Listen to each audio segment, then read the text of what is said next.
do want to welcome you all. Thank you so much for joining us to Careers in Peacebuilding. And I'm going to turn it over to our Associate Professor, Dr. Maya Soetoro, who will be leading today's conversation. Thank you so much, Jose. Thank you for those in attendance here in this room and those watching on live stream, those who are part of our community. We are grateful for your presence and very much look forward to today's conversation with two people who have given a lot of time and attention to the question and the skills of forgiveness. Forgiveness is, of course, not simply letting go of resentment and thoughts of revenge or recrimination, but also about healing oneself and building beloved community. Today, we are going to be exploring the meaning of forgiveness, the reasons why forgiveness is important and valuable to self and others, and we will be considering pathways to forgiveness in our own lives and spaces. So grateful for today's participants and experts, and grateful to you, Jose, for organizing this series, and to Zephanie for your assistance, and to the Matsunaga Institute for Peace and its partners for giving us such opportunities. So first, I'd like to introduce Merton Chinen, who is MSW. He supports and participates with forgiveness, peace-related initiatives, including the Hawaii Forgiveness Project, Hawaii Center for Attitudinal Healing, and the Community of Christ Church. He is a retired social worker, an administrator, and he has a keen interest in forgiveness as a practical life skill to be made available to all. I'd also like to introduce Susan Foard. Susan is a MED and an LMHC. Currently, she facilitates the Forgive for Good groups. She retired after 40 years of working with persons with disabilities, but she, of course, continues to work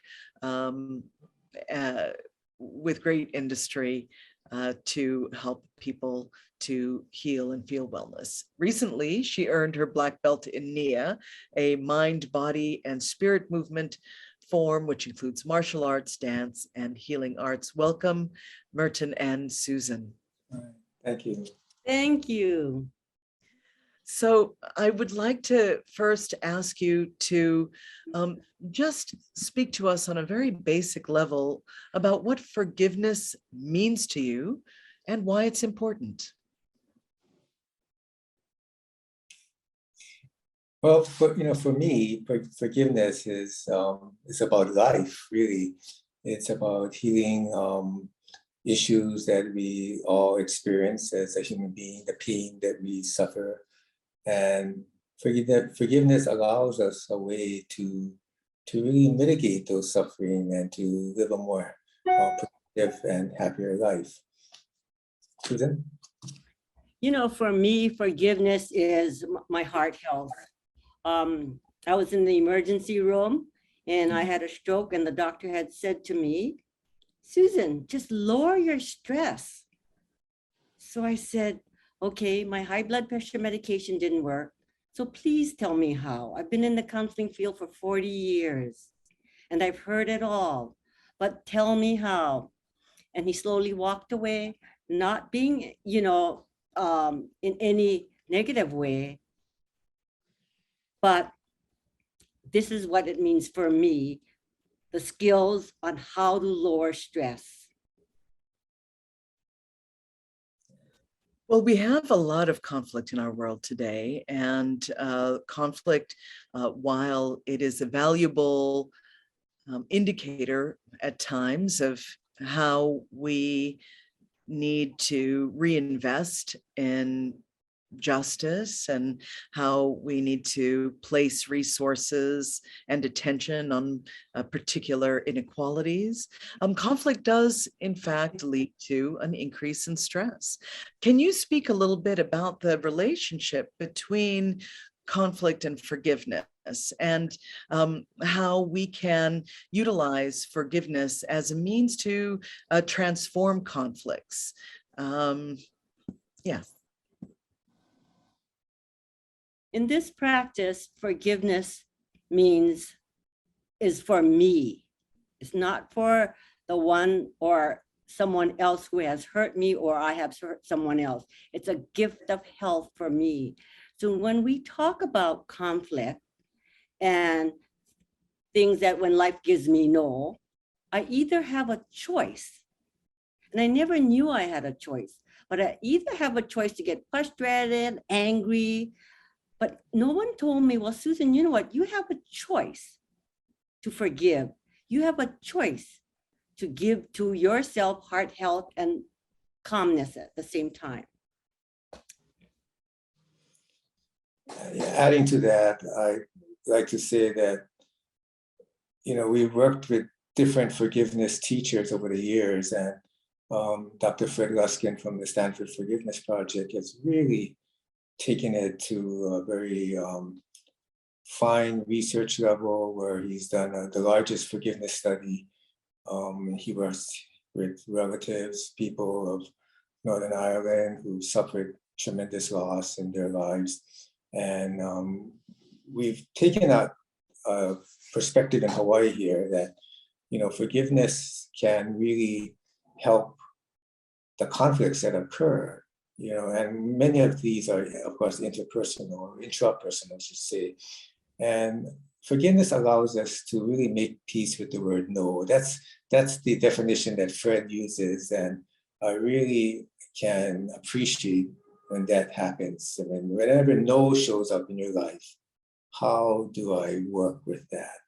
And as Susan alluded to in her saying there, no can take many different forms, and that's when conflict occurs or violence can occur, which we are currently experiencing as an upsurge in our communities. But forgiveness allows us a way to make peace with that, so that it doesn't escalate into the next level.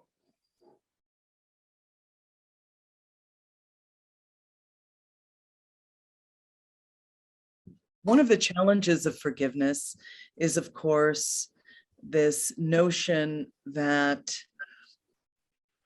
there is, with forgiveness, sometimes no justice. That's the perception, right? When you had the Truth and Reconciliation Commission and work that was taking place not only in South Africa, but Rwanda and a number of other spaces, folks felt that in the process of forgiving, people were letting people off the hook. The perpetrators were not made accountable. That was the notion. So would you speak a little bit about, I guess, what forgiveness is not, right? Forgiveness doesn't mean you forget. It doesn't mean that you condone or excuse the offenses. And you, in forgiving, do sometimes have to let go, though, right, of sort of punitive solutions in order to find a pathway forward.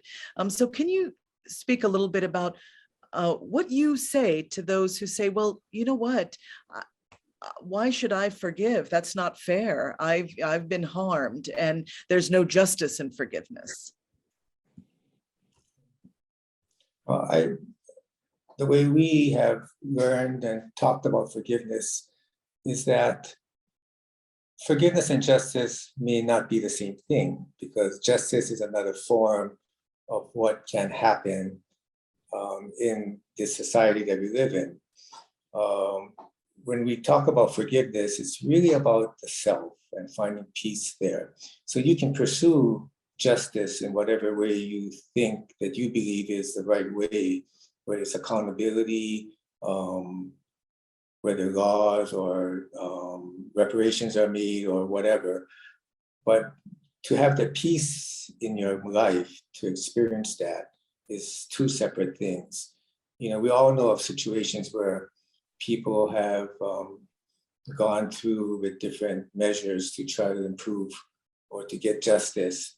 And I'm not an advocate for a death penalty, but I do know that there have been studies that those who've advocated for the death penalty, even after a penalty has been enforced, many people still have that sense of not feeling good, feeling peaceful about the situation.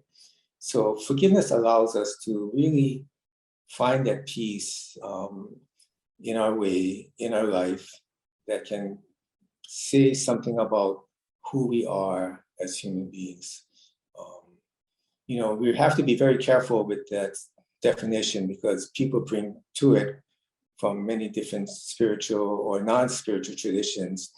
And that's why I really like Fred's definition that peace, finding peace when you encounter the word no in your life is what forgiveness is all about.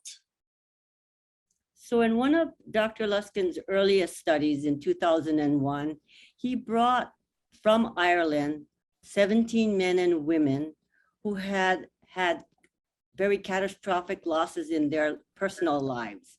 They had family members that were murdered in Northern Ireland conflict. And so he brought them here to Stanford University, and he did a 1-week training with his methodology. And at the end of the week, so again, there was nothing about justice, but they found that each participant had significantly lowered their stress about the incident.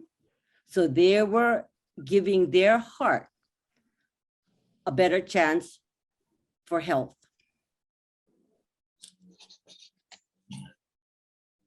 Thank you. Can you speak a little bit about perhaps one of the most challenging examples of forgiveness that you have read about or witnessed? When has forgiveness been very difficult? And tell us what happened and how the person who was perhaps harmed was able to move forward and forgive.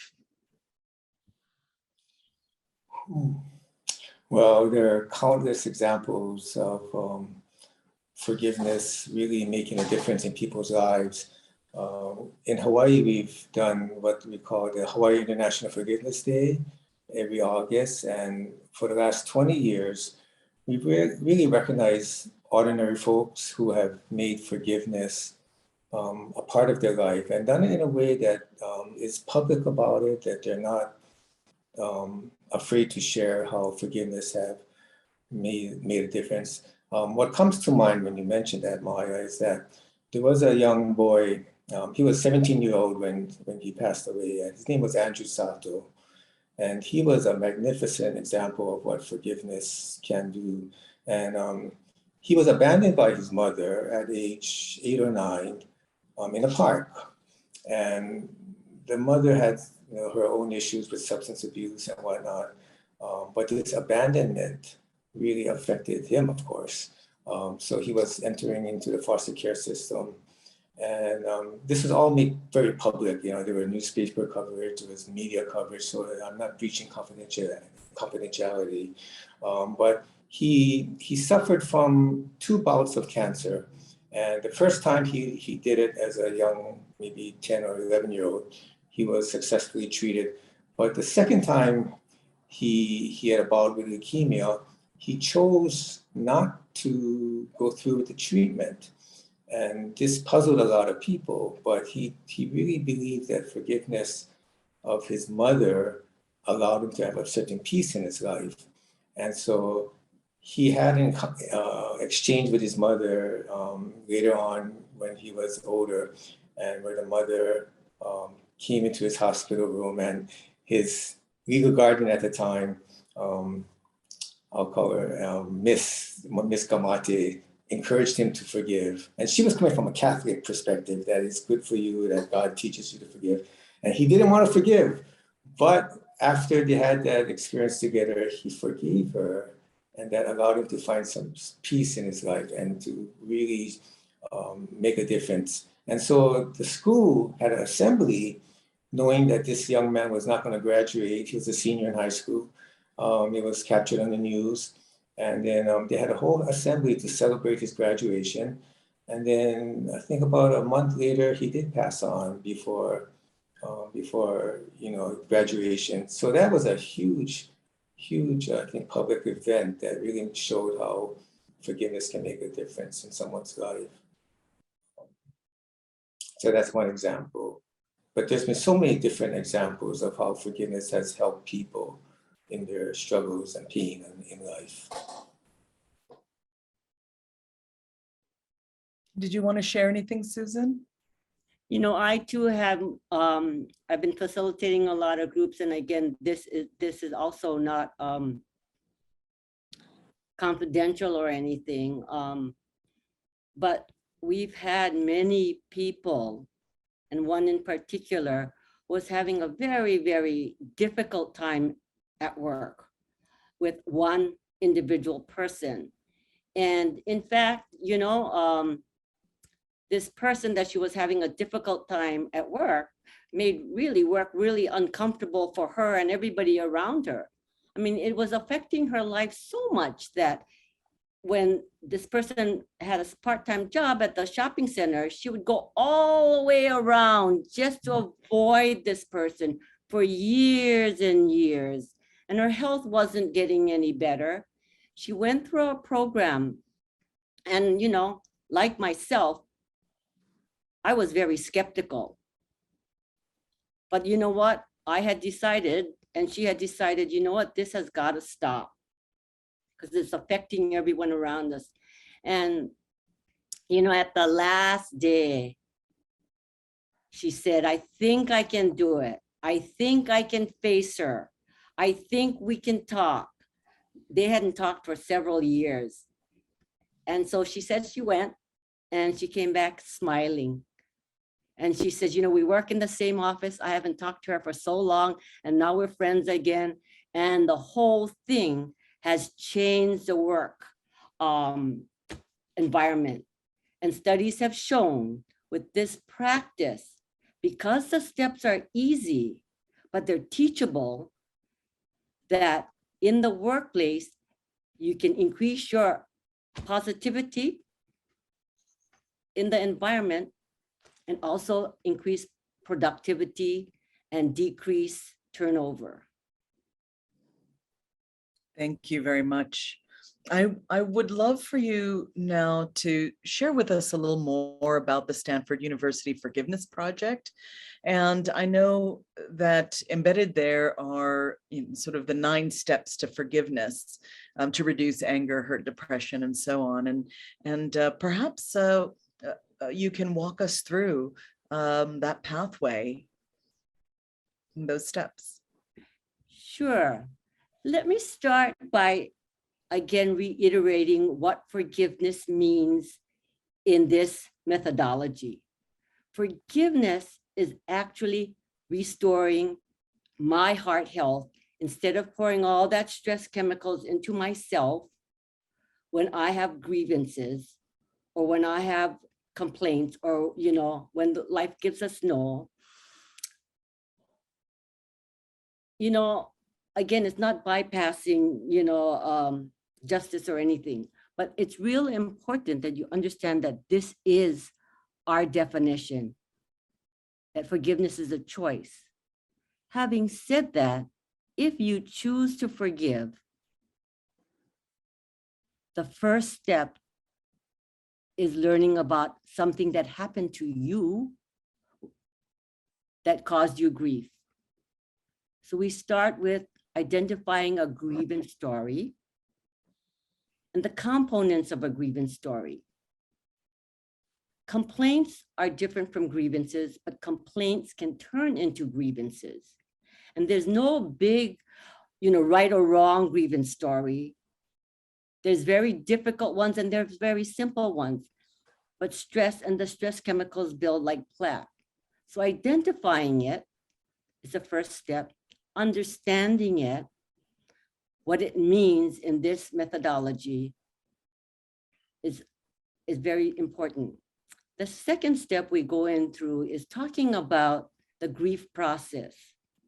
The grief process must be complete. So everybody has to go through grieving, and I'm not going to belabor the point. I think I'll a lot of us have learned about the grief process, but the grief process is important, and it includes facets of it, including taking our power back that we call revenge fantasies. The third step is stress reduction. So what do you do? So the key, like Maya was saying, you know, Fred says, Dr. Luskin says, you don't forget, you cannot forget. And we don't want you to forget. All we want you to do is think differently. And the largest word I know is neuroplasticity of the brain. So what it is like your brain, you can retrain your brain to think of your grievance in a different way, in a more positive way. In my grievance story, when my husband and I separated, instead of course I was sad, first I was angry, I was everything else. But I looked at it in the end, and that's how we became friends, and we're the best of friends now, as a learning opportunity for both him and me. So that's looking at it a different way. And Fred has developed PERT, positive emotion refocusing technique. And that's nothing new. That's cognitive behavioral therapy. But it's taking that same story and looking at the positives of it. Training our brains to look at the beauty in life.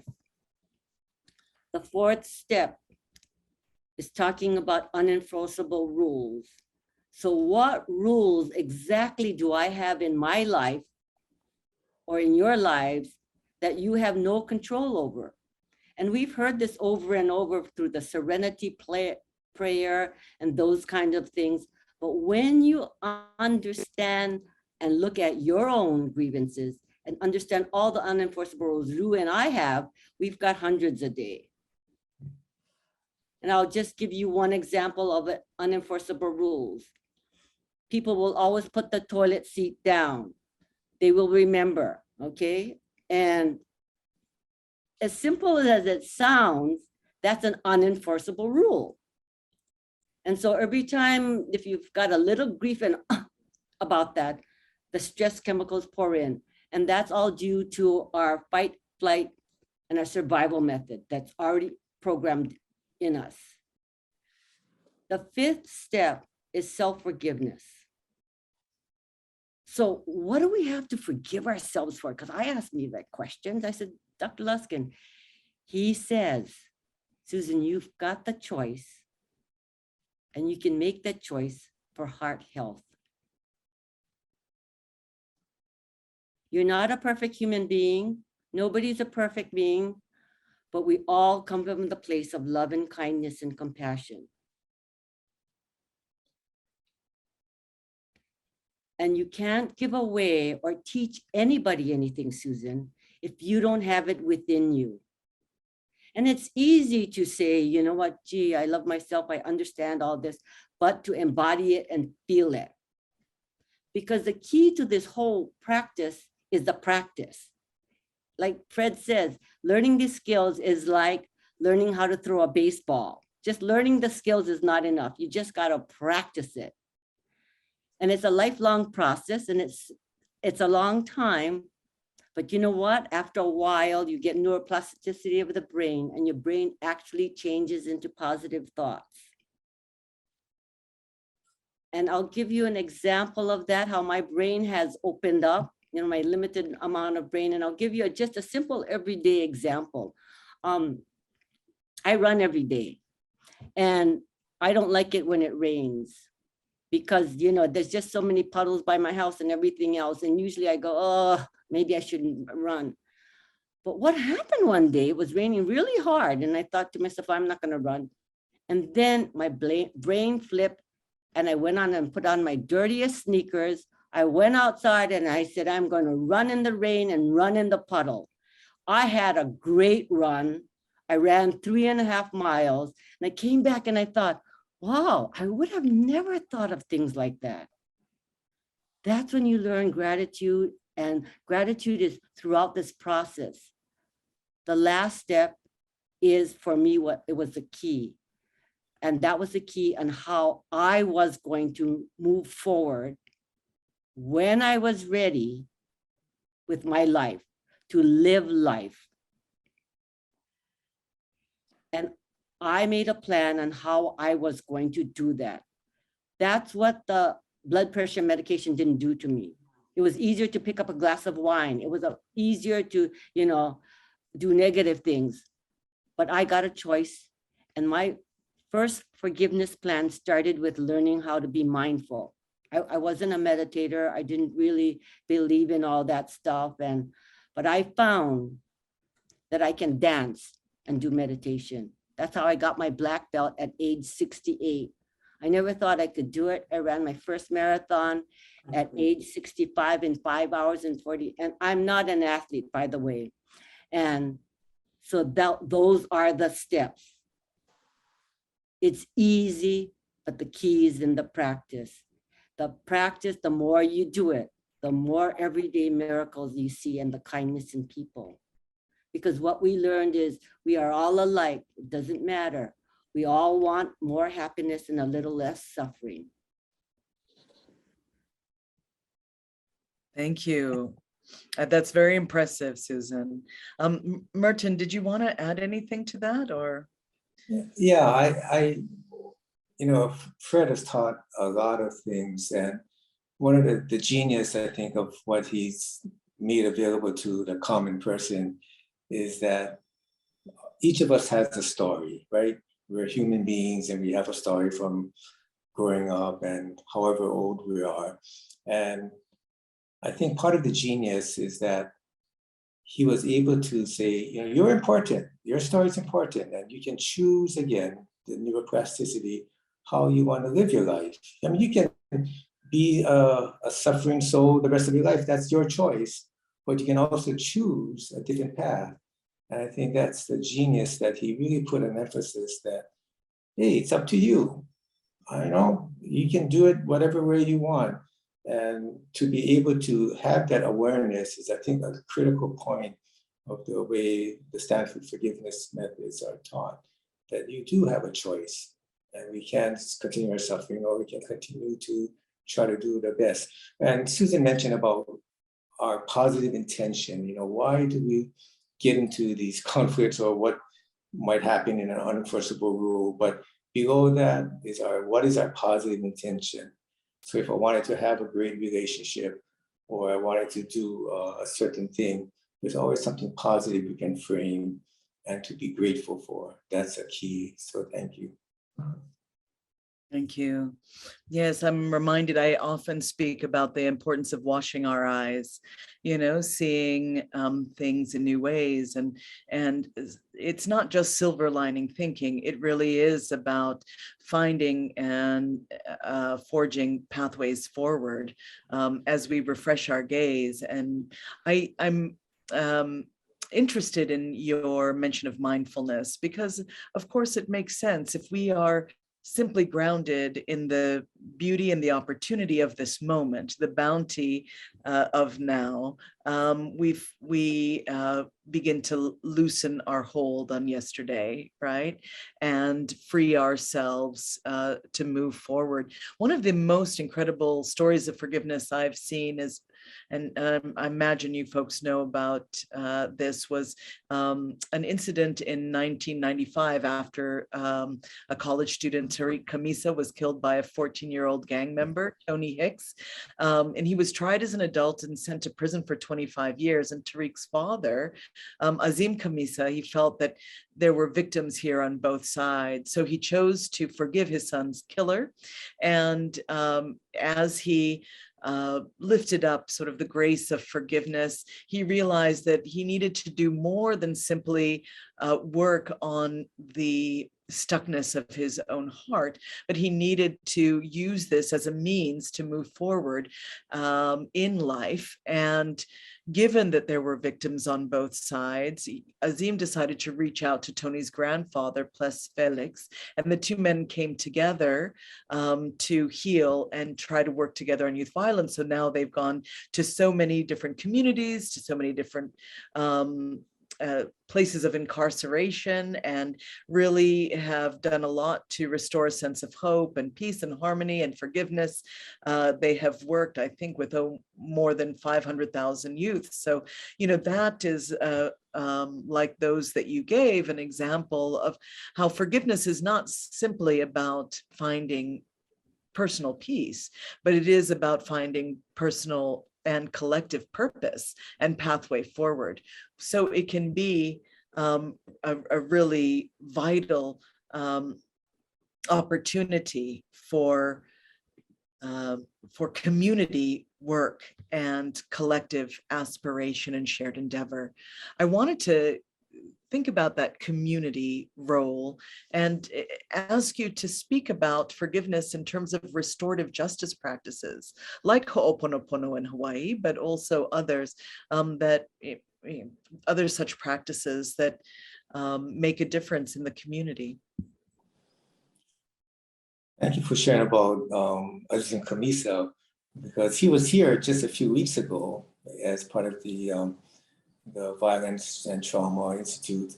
And he really has hit it on the nail, the head of the nail, because he knows that all peace, all collective encounters or movements really does fall on our individual sense of peace.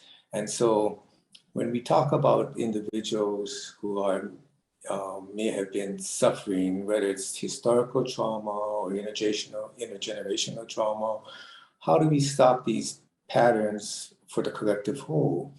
And it's a really, I think, a tricky question, because as you mentioned, Maya, when you become empowered with this sense of peace, there's a kuleana responsibility that you feel that you want to make things better for not only yourself, but for others. And so I think these practices that our indigenous community have, whether it be Ho'oponopono, Afoga from the Samoan community, the Native Americans have their peace process, I think they're very vital to learn and to practice at an individual level. And my perspective is that we can allow the individuals to then do what they need to do and what they want to do. Again, not reconciling, not saying that justice and forgiveness is the same, because it could be two different things. You can be forgiving and work towards peace and justice in another form, but if you're doing it in a pono way that keeps you grounded, and really it's about aloha, right? When you're coming from a place of aloha, I think it'll make you more effective as a person, and maybe as a collective movement to then reach out in that way or make important inroads. But you know, we all come from different ethnicities and different stories, so it behooves me to say one should do it this way or do it that way. It's always a choice, but I think these practices do allow people to become more aware of conflict, of inner conflict, and what I need to do to try to become more pono in the process.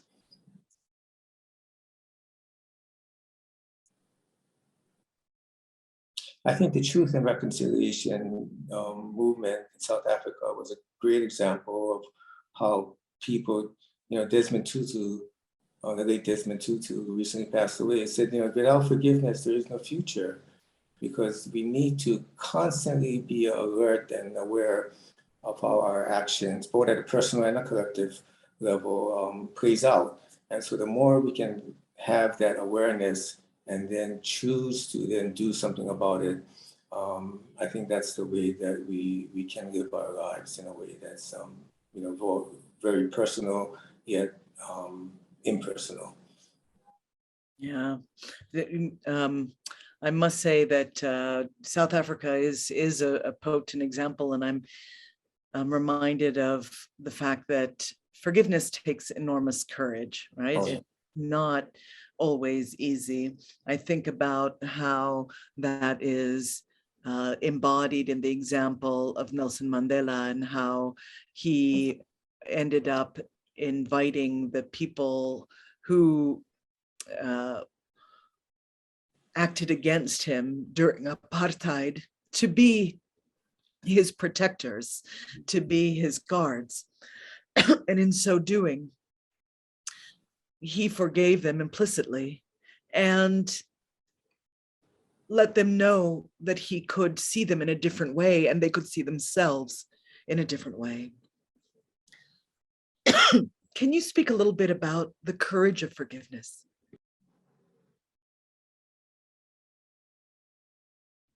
I'll take that. You know, if I may start with, Jose, can you show the picture of the heart? This is my favorite picture. And I'll tie that into, so this is a healthy heart on the left, and this is a damaged heart on the right. You know, I never thought that I could restore my heart health. I thought once it was damaged, it stays damaged. But learning this made a huge difference. Thank you, Jose. And having said that, if you choose forgiveness, and you know, there's so many different methodologies, and a lot of them work, you know, but in this practice, it is work.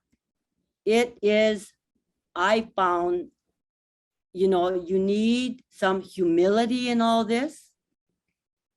It's nothing about your ego strength. It's about learning about yourself, loving yourself, whatever that means to you, to restore your heart health. Digging down inside, it is work. It is hard to see inside sometimes. It's hard to stand up. But having the practice and the humility to say, I'm a human being, I make mistakes also, but to share this with the community, we can do it all together. Because these are the skills that are easy. I mentioned the sixth, so you can teach this to anybody. The difficulty, but the rewards come in the lifelong practice. And it touches all of your lives, whether it's your work life, whether it's your personal life, whether it's a social life, and you can use it all and you can share it. Not many people, I mean, I shouldn't say not many people. Many people find it hard when they hear the word forgiveness. But we all have it inside, a gift we give to ourselves. So I'd like to share a little bit when you talk about humility and the hardness of it. This is how it helped me personally in my family life. In 2020, my brother, who was age 65, was dying with cancer in Las Vegas. He lives here, but on his last days, he decided also not to go the chemotherapy way. He said he wanted to endure. We were at the hospital in Las Vegas, and because that's where his sons live. And he and my niece had a huge fight. My niece, I was coming back from getting water, and my niece just just went out of the room. She was so angry and she was crying. And I didn't know what to do. I didn't know what to say. But then I brought in my skills, like Merton was talking about. The positive intention. What was happening? To make a long story short, what had happened was my brother in his last days wanted to eat ling hing moi, okay?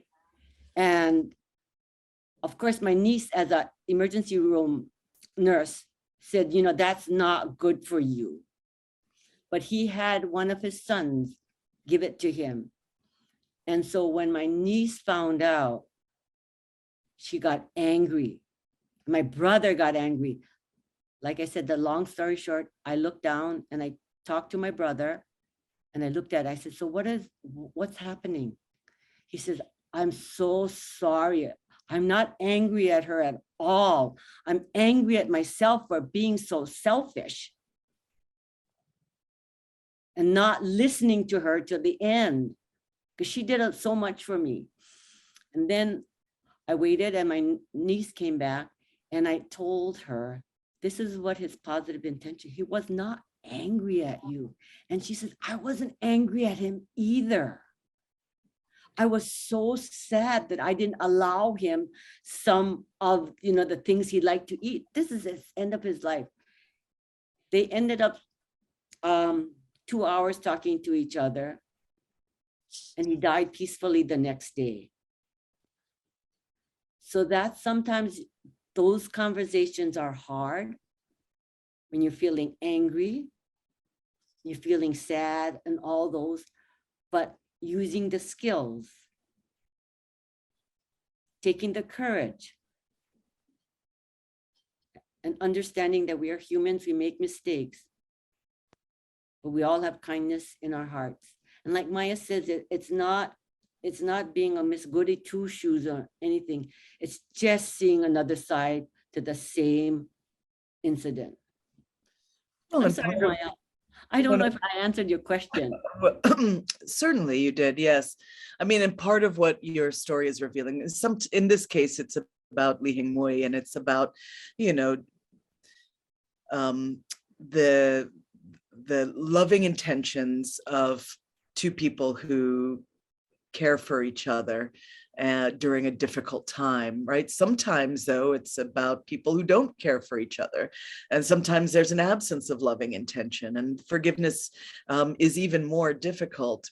But what is the same, I think, is that at the heart of it is fear. In your story, it's, your niece was fearful of his death and wanted so much to do whatever was possible to ensure that he lived the longest and stayed healthy, right? And he wanted the pleasure of Lee Hing Mui, and wanted to leave life on his terms and have some control, right?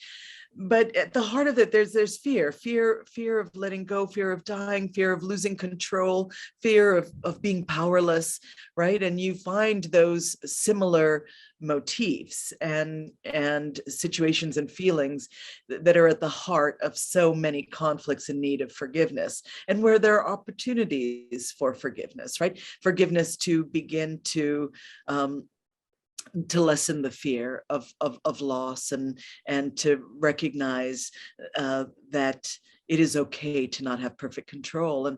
And so I do think, it was an illustrative scene that you shared with us. I want to say that that the opposite of so many times people, when they think of fear, right, they think that the opposite of that is kind of joyful surrender or confidence. But very often fear, requiring that we lean into our discomfort, doesn't necessarily lead to joyful confidence. It simply leads to the peace of mind of knowing that we have done our very best, and that we have to sit sometimes in a space of uncertainty, and an imperfect space where there is no perfect resolution. I want to speak a little bit, or ask you to speak a little bit rather. You mentioned, Susan, about forgiveness in the workplace as one of those spaces, in the families, right? But in the workplace, where people don't know each other necessarily very well, don't love each other automatically. How does forgiveness play out there? How is it different? And I know that you have implemented forgiveness for good in the workplace with some success. Can you speak to us a little more about those situations where people who are perhaps collegial but not intimates, how they begin to engage in forgiveness work? And while you are doing that, those of you who are here and wish to ask questions or who want to ask questions on social media, please, by all means, put questions in chat. Okay, thank you.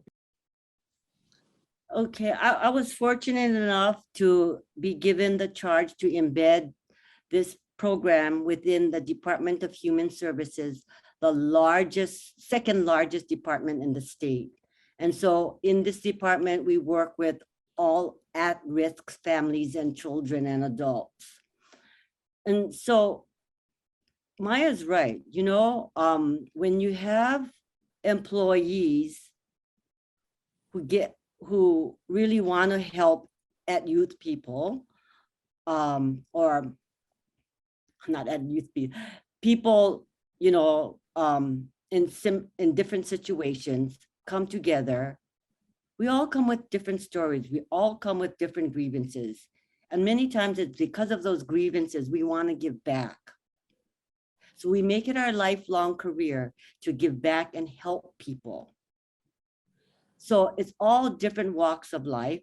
And it's very interesting because, as Maya said, sometimes we know each other, but we know each other professionally only, not by family. But what happened was that when we started doing the groups, and not only did we do groups, Merton and there's others who started mindful meditation groups, once a week for 15 to 30 minutes. What it did was it gave employees and even supervisors of the employees, even myself as an administrator at that time, a different way of having meetings and meeting with people and working with my employees. Let me talk about that first, because I began to see them as people and not employees. I mean, when you think about that, you say, oh, Susan, that's a no-brainer. Of course, they're people. But employees, we all come to work with a different persona as when we were at home. So there's a little difference. But when I looked at them as people and I listened, I actually listened as an administrator, which I didn't do at times. Alternatives, solutions to whether it was a financial shortfall in our department, whatever things, more ideas started to pop up by listening to people. And for me, not to just bring my ego and say, okay, this is how we're going to do it. Because most of the time as an administrator, I came with a plan already. And then I asked for ideas.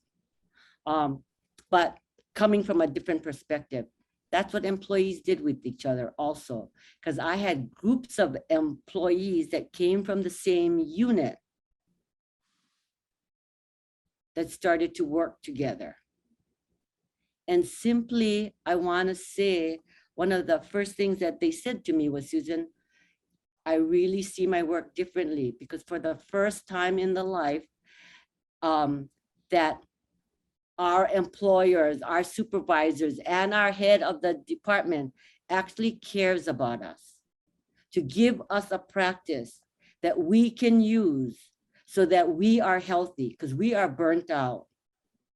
Working in the field of working with others who need help is not an easy task. But there was nobody helping them help themselves. So in learning these skills, we embedded it in, and the great thing about the skills is that I taught others and others taught their staff, because we do facilitator training also. So you don't need just one person going around. You can have several of them. We really started a really successful, I think by the end, when I retired, I had done at least 17 to 25 groups. I've done a lot of speaking engagements like these. You know, I'm not an expert in anything. I just kind of enjoy this practice, because in this practice, I need to thank all of you, because you're giving me the opportunity to share what I learned, so you can help others and yourselves and your family and live life instead of just merely surviving. So that's how it was. Unfortunately, COVID came in and everything, you know, in 2019 shut down. And so it's still going though, but not as much. But we are looking to pick it up again. We also implemented it within the Department of Health, the Judiciary, the Department of Education, and many nonprofit organizations.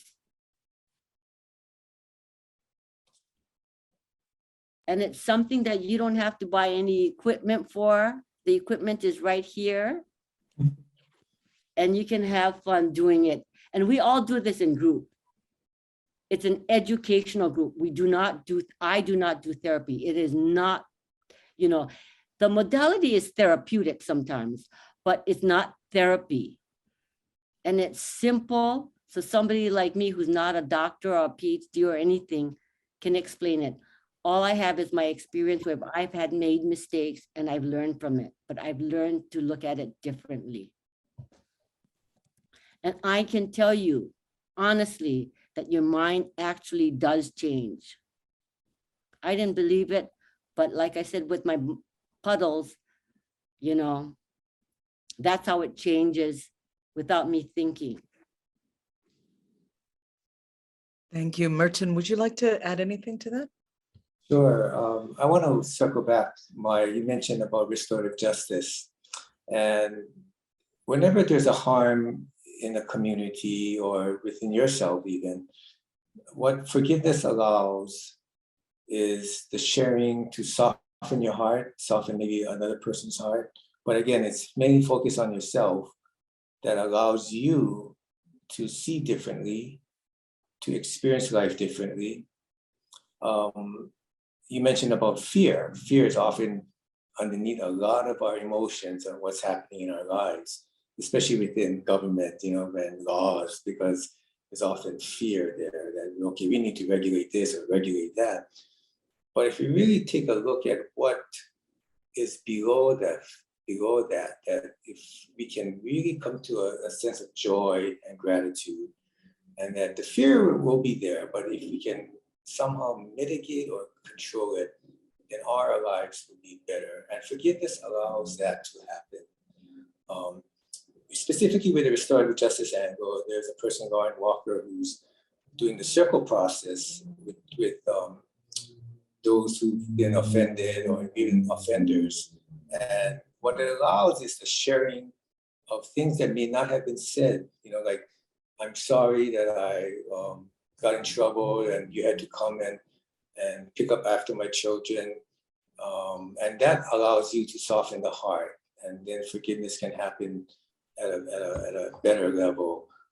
So it's restorative justice is whatever is needed to bring back that sense of what was a pre-morbid status before the harm happened is important. I'll share a real quick story. When I was still working, we had on a neighbor island, several youth had marked up a golf course, and instead of the police getting involved, the golf course caretakers had the youth cut the grass around the greens and to see that what they did in terms of marring the golf course was harmful. And that brought some pride and joy to the youth, as well as to the golf course and those who participated in the process. So you can do something, you know, in a different way that allows, again, people to sharing their fears and looking at the consequences and how can we come about and doing things in a more healing way. And it's all about the healing, really. That's from different perspectives, right? So, yeah, thank you. Thank you. I have 3 questions here that have been submitted. We only have 5 minutes left. However, I'd like to get through all 3 if possible. The first is from Raju, who's asked, can there be closure for both sides, and wanted you to speak a little bit about this notion of just one person starting the chain. But I mean, is there always closure on both sides, do you think? That's a good question, but it's a possible question also because it's really on the individual. All I can say is when you do forgive, that process allows the person's energy to become more accessible, and so it could have an impact on the other person's, whether it was offender or whoever was involved in the situation. And it really does make a difference, and it could happen, but it's not 100%, but it could happen. That's my take on it. Susan? For me personally, it did happen. My husband and I did get a divorce, but we've got such a better relationship now than when we were married. So, I learned to live by myself, and living by myself, you got nobody to blame but me, Susan. So it's made me look at myself where I don't know if I really would have, because when we were living together, we were always doing stuff and just surviving life. But we talk almost, I don't say weekly now, but almost. And you know what? We're both happy. So that worked out well. Yeah, that's good. And I think the idea is also that, you do forgive with a hope that, both sides will be able to walk at least partway across the bridge, but you can't forgive with the expectation, right? Because, sometimes forgiveness is, as you have both mentioned multiple times, about really healing the self, but it's a lovely possibility, and I'm glad that it has been true. And the classic example is when you forgive someone who's passed on, because you can, although that person may be renting space in your head, as we all know that term, but if there's a certain peace that you can have, then the relationship is no longer adversarial in your mind. So that's. Yeah, and that sometimes has to be sufficient closure, because obviously in that example, full closure on both sides is not really possible. You only be able to fantasize about an apology, although that's a useful meditative strategy as well. Apology fantasies with those who have passed on. Yeah. There's a question here about the role of forgiveness in acceptance, and not just in terms of canceling emotional debt, but real full acceptance or letting go of that denial. Can you speak to that briefly? Acceptance is, again, a beautiful way of how do we experience life, right? Because whenever, again, we come across our unenforceable rules, our grievance story, we're not accepting what life gave us. So we want it to be different. So acceptance is a critical point of how we utilize forgiveness. I think forgiveness helps us in that process of accepting what is, and then trying to move on to making choices that can benefit us. Thank you. In the minute that remains, would you please share some of your favorite resources? You've mentioned Luskin, but can you share some of your favorite resources, as well as opportunities to participate and support this work in Hawaii, but also from afar? Yeah, I wanted to mention that people who, we all have mentors or people who've impacted us in different ways. And for me personally, I don't know how many of you know who Virginia Soetoro was. She was a family therapist.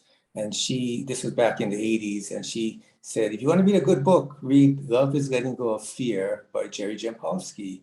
And soon enough, I was going through a very tough time in my life. I was working as a counselor, but just having a difficult time. But when I read that book, things just turned and stayed with me.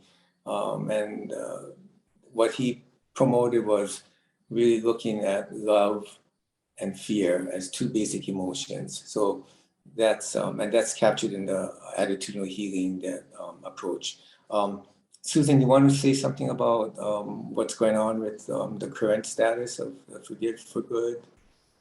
Yeah, so so there's several facilitators on the islands, and on all there's facilitators, and we do give certificates for that, but they're all on the islands. If you're interested, you can contact Jose. I'm sorry, Jose.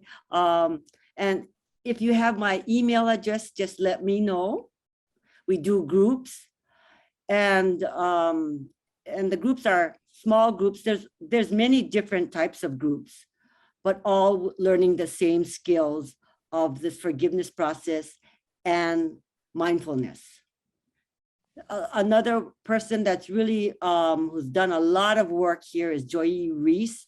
Mm-hmm. She's on the Big Island. She has the practice center. I'm not big like that, but she has the practice center and she does a lot of work. And she's phenomenal. And I'm sure some of you must have heard her because she speaks all over.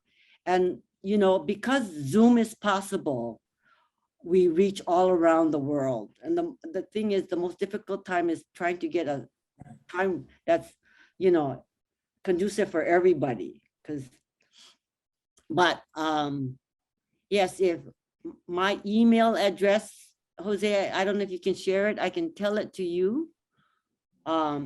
S as in Sam, Foard, Foard 51@gmail.com.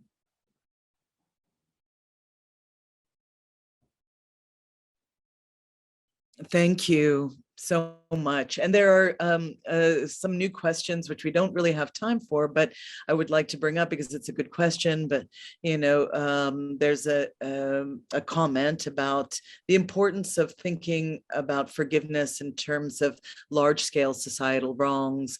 For instance, Kanaka and other indigenous folks being wronged by the United States, by government, by those who have taken resources or usurped land and that sort of thing. And so look, the importance of forgiveness amplified as well, and the connection, of course, to restitution and restorative justice.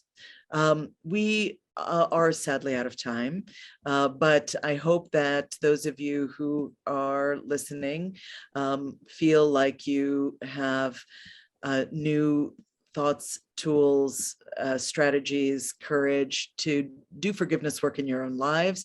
I'm very grateful for your attendance and participation. Thanks again to Jose Barzola at the Matsunaga Institute and Zephany. To learn more about our institute, please do visit the peaceinstitute.manoa.hawaii.edu. This conversation will, of course, be on social media and provided and published in long form via the Matsunaga Institute's YouTube page. Please do share the link and go out to create conversation about what you learned and heard here today with those who might be interested, and follow the Matsunaga Institute on Eventbrite to register for future events. Enormously grateful for all of you for all that you do to build beloved community with us. And aloha, see you next time.